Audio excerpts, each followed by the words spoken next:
husband. Ang kailangan po ng mga tatay, respeto mula sa asawa. Amen. Hallelujah. Amen ba mga asawang babae?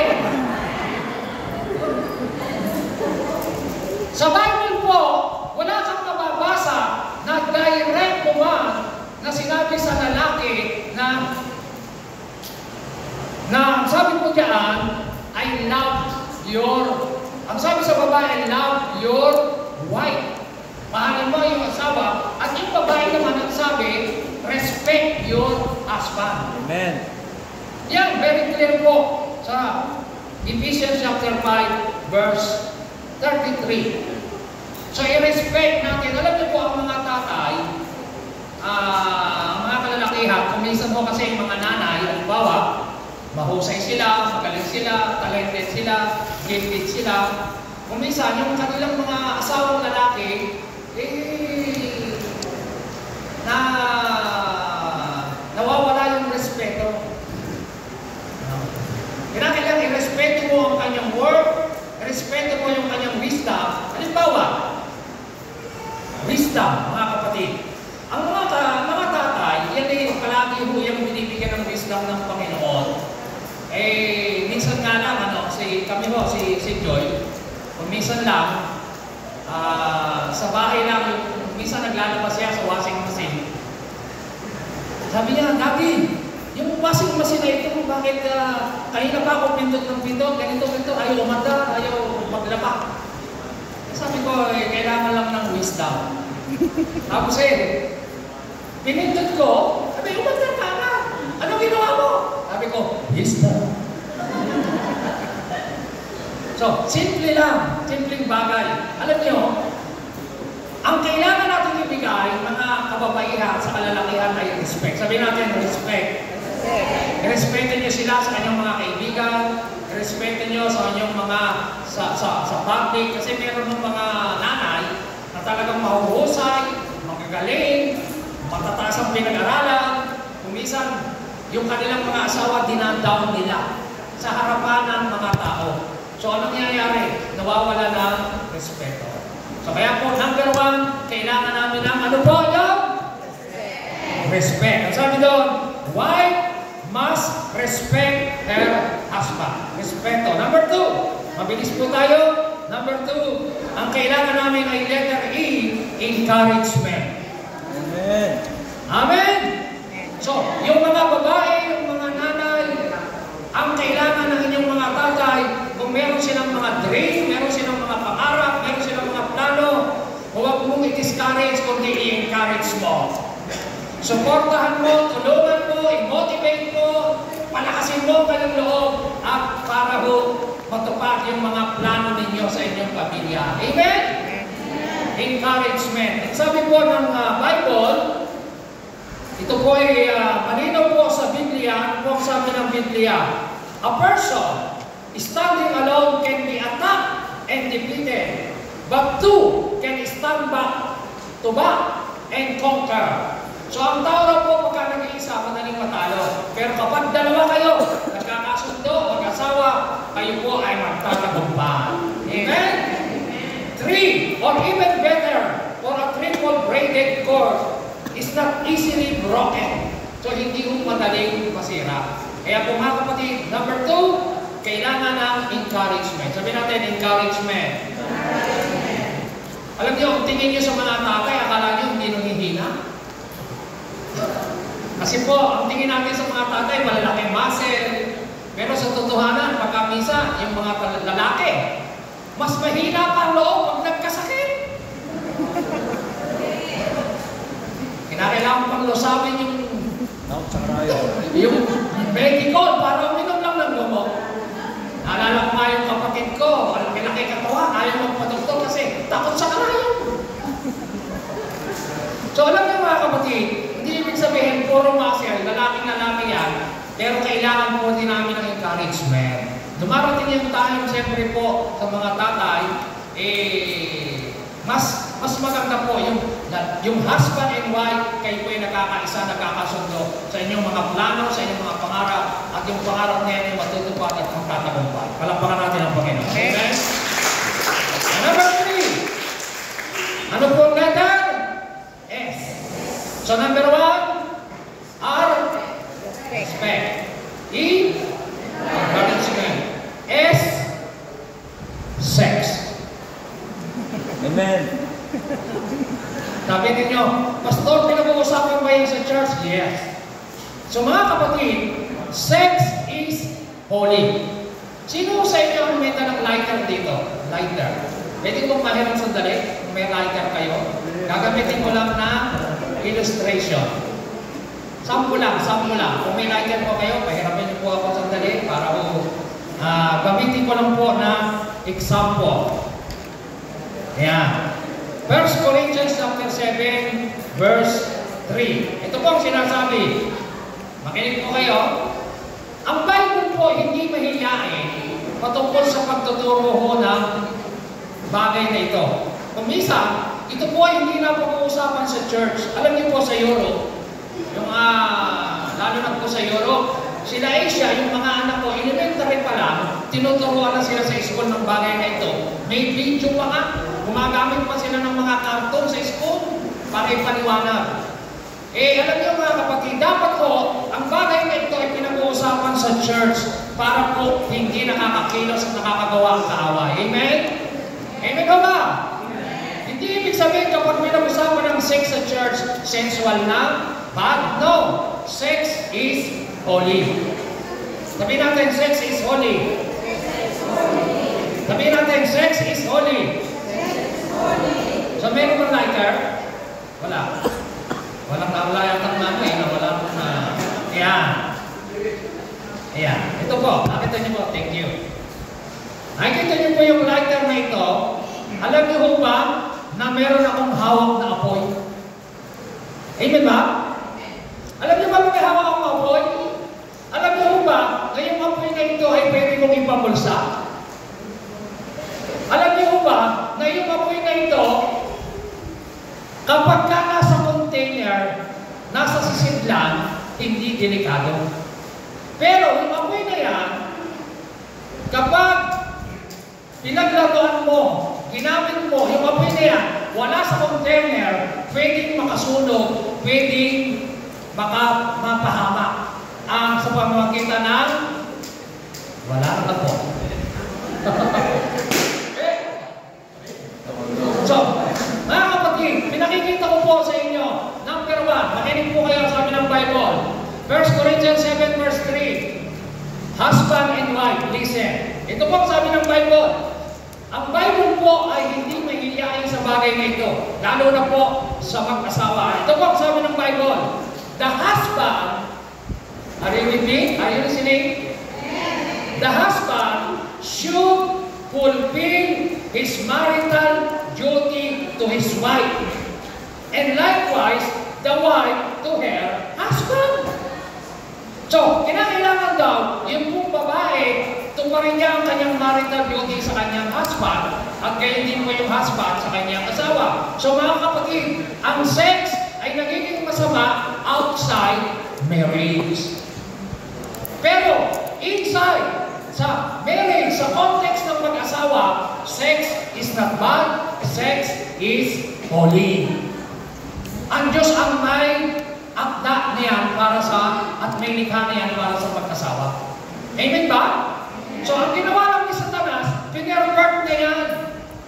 Pinaluktot, pinapangit. Kaya po ang tao, mga kapatid, kapag wala sa container, ang apoy, delikado. Pero yung apoy na nandun sa kala, nakakaluto ng mga ulam ng pagkain.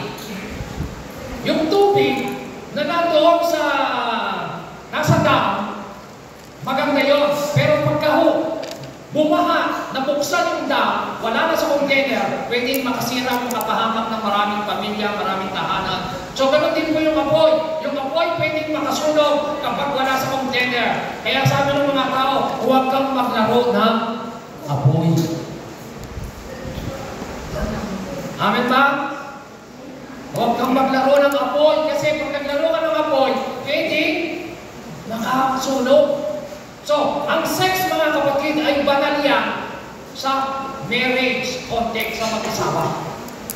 Hindi po yan nakakahiyang pag-usapan sa church. Dapat ang pastor nagtuturo ng mga bagay na yan maintindihan ng lahat ng miyembro. Kahit tayong mga binata, mga dalaga, yung magsisipag-asawa, dapat natin maintindihan, sex is holy. Ang Diyos ang may akda niyan. Yan ay ginawa ng Panginoon para po yan sa mag-asawa. Palakpakan po natin ang Panginoon. Amen?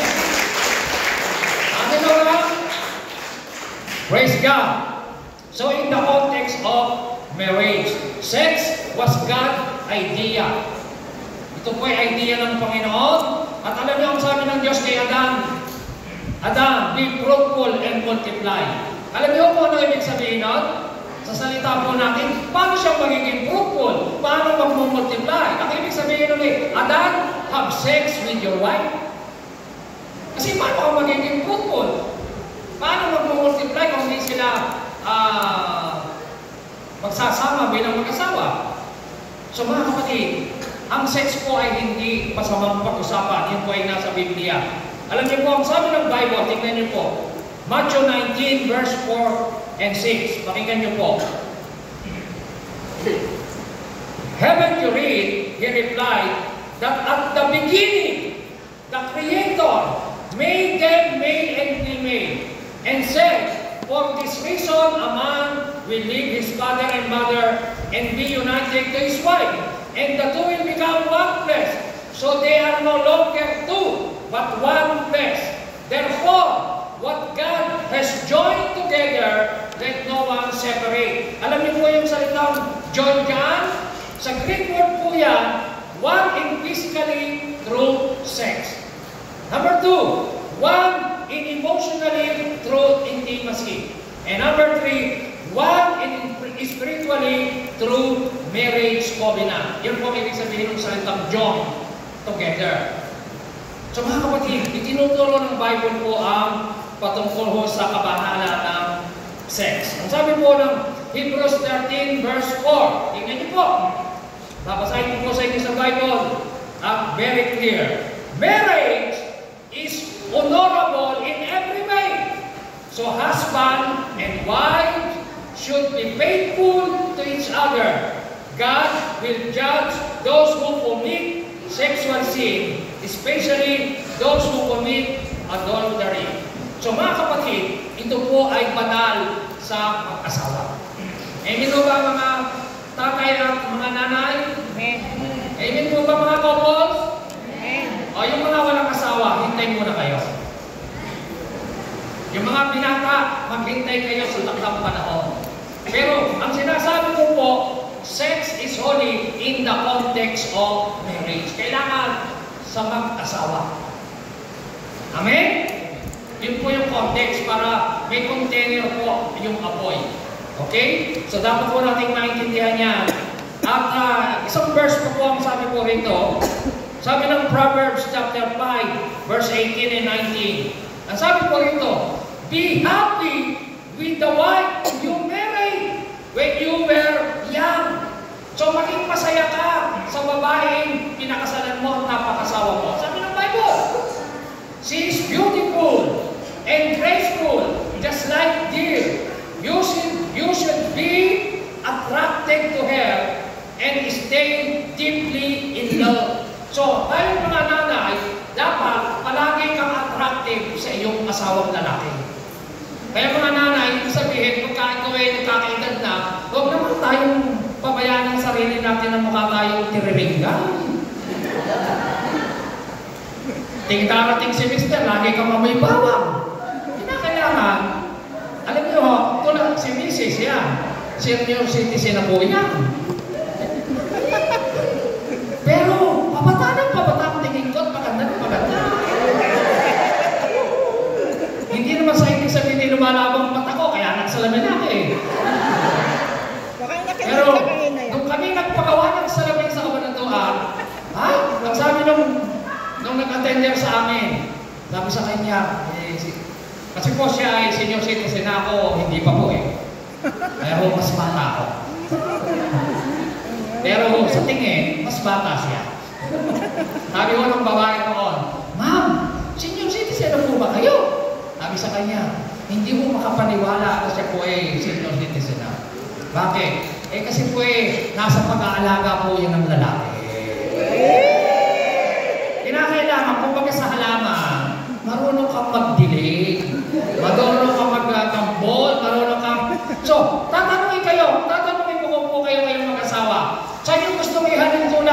inyong buhay pagsasama? Sa bulaklak o sa alak? Sino ang gusto na yung kanilang pagsasama ay mahalin tulad sa bulaklak nasa kamay? Ha? Sa bulaklak. Sino ang gusto na yung pagsasama nila ay mahalin tulad sa alak? Walang may gusto? Alam niyo, ito ang sagot. Kapag ang inyong pagsasama ay tulad ng bulaklak, yung bulaklak nalalanta kapag tumatagal. Pero alam niyo po yung alak, habang tumatagal, sumasara. At yung alak, habang tumatagal, namamahal ang presyo. At yung alak, kaya mga kapatid, ang pagsasama ng mag-asawa, dapat parang alak yan. Habang tumatagal, lalo kayong nagiging sweet. Habang tumatagal, lalo kayong nagiging nagkakilalanan sa isa't isa. Amen, mga mag-asawa! Amen! Amen ba, mga couples? Ito pa ho, dagdag pa, bonus. Ang sabi ko ng Bible, tingnan niyo po, ang sabi ko sa para po sa mga mag-asawa. Ako ay malapit na pong magtapos, pero ito po ang sabi ng Proverbs chapter 5, verse 18. Konti na lang. Sabi ng verse 18, May your fountain be blessed, and may you rejoice in the wife of your youth. Ang sabi ng verse 19, A loving dog, a graceful deer, may her breast satisfy you always. May you ever be intoxicated with her love. Ang sabi na, may her breast satisfy you always. Alam niyo po, pinag-aralan ko yung salitang breast dito. Tinignan ko, ano ang sabihin nung, let her breast satisfy you always. Gusto niyo malaman? Mukhang ayaw niyo naman Yes, totoo po ito, biblical. Ang natuklasan ko, ganito pa lang ibig sabihin niyan. Hayaan mo, ikaw na babae, yung asawa mo ay malasing sa iyong dibdib. Kung paano nyo lalasingin, bahala na kayo. Pero yan ang ibig sabihin. Ang sabi ron, let her breast satisfy you always. Tinignan ko po, ang ibig sabihin talaga niyan, napag-aralan ko. Ang ibig sabihin ko na niyan, mga babae, hayaan mong malasing ang iyong asawa sa iyong dibdib. At kung paano nyo lalasingin, mga nanay, bahala na kayo. Hindi ko alam. Pero yun ang totohanan. And last, take care. Ang sabi po ng letter T, take care. 1 Timothy chapter 5, verse 8. Anyone who does not provide for their relatives, and especially for their own household, has denied the faith and is worse than unbeliever. Sa ibang translation, ito po ang sinasabi mga kapatid. People who don't take care of their relatives, and especially their own families, have given up their faith. They are worse than someone who doesn't have faith in the Lord. So, yung pag-take care sa ating pong mga pamilya. At tinuturo din po ng Bible, i-take care natin yung mga single mother, yung mga widows. I-take care natin, alagaan natin yung mga single parents. Tayo pong mga nasa church. Tulungan natin sila, mahalin natin sila. So mga kapatid, I hope and pray na meron po kaming na-share sa inyo. God bless you po. Pagpalain po kayo na po.